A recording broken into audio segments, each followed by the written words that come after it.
35 Congress MLAs are staging a protest in the Vidhan Sabha against BJP Pawngate scandal.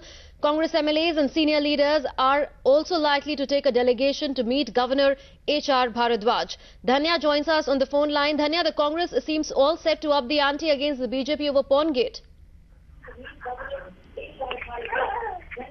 Dhanya, if you can hear me, the Congress seems all set to up the ante against the BJP over Pawngate once again. Well, there are already protests inside the Vidhan Sabha. As you can see in those visuals, Congress MLAs protesting at the Vidhan Sabha. They're demanding for the government's dismissal. Now, what we're hearing is that a Congress delegation of leaders will also go meet the governor today at 1 o'clock. They will also ask for the government's dismissal. Now, really, the Congress is putting up two demands. One, of course, the Speaker K.G. Bopaya should now tender his resignation.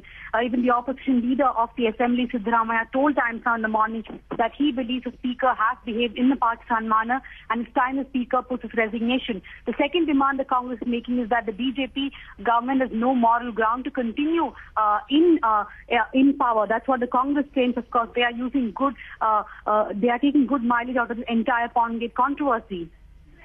That's right, Dhanya, but the Karnataka Chief Minister seems to have done a U-turn. At the same time, he was defending the tainted ex-ministers yesterday, but today he said that action needs to be taken and he has assured action against the three tainted ex-ministers. It seems the pressure is showing on him already.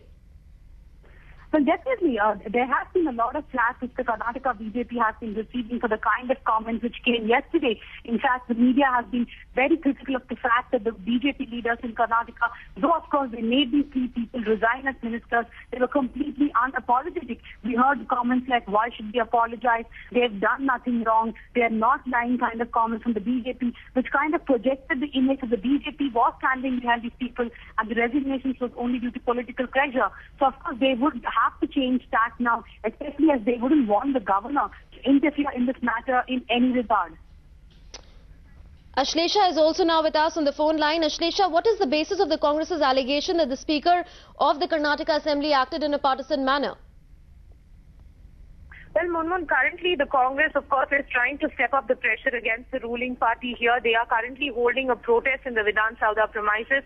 They understand that they will be taking a delegation between 1 and 1:30 this afternoon to meet the governor, where they will be pressing their demands, putting forth their demands really in front of the governor, calling upon him to dismiss this government. They are, of course, crying foul over the Speaker's action yesterday, even as the Assembly was in session. They said that the Speaker has been acting in a partisan manner and has failed to execute his responsibilities. He has failed to give the opposition an equal opportunity to voice their opinions. He has formed a House committee without consulting the opposition members, and we are hearing from the Congress also that they will not be participating in the proceedings of this House committee. So really, with the Congress trying to step up the pressure on the BJP is clearly left in a very uncomfortable position at this point, Munmun.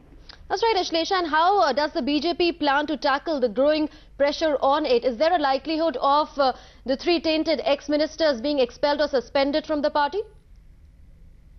Well, Munmun, at this point of time, we've been seeing right through since yesterday, even this morning, the BJP on their part are rather unapologetic at this point of time. They say that they have done all that they can in this manner. In fact, it is unprecedented that they have called upon these three former ministers to tender their resignation with almost immediate effect, having forwarded the resignation to the governor and also not permitting these three former ministers to be a part of the Assembly. Now, at the end of the Assembly session yesterday, of course, the Assembly was adjourned sine die 2 days before the session was supposed to come to its logical conclusion. At the end of the session yesterday, these three members stood suspended pending an inquiry. So with the BJP saying that this is all that they can do, clearly they are sounding rather unapologetic. They are pushed into a corner at this point of time, clearly something they do not want at this point of time, considering the Assembly polls are just coming up next year, and they would do all they want to salvage their image. All right. Thanks, Ashlesha, for that update.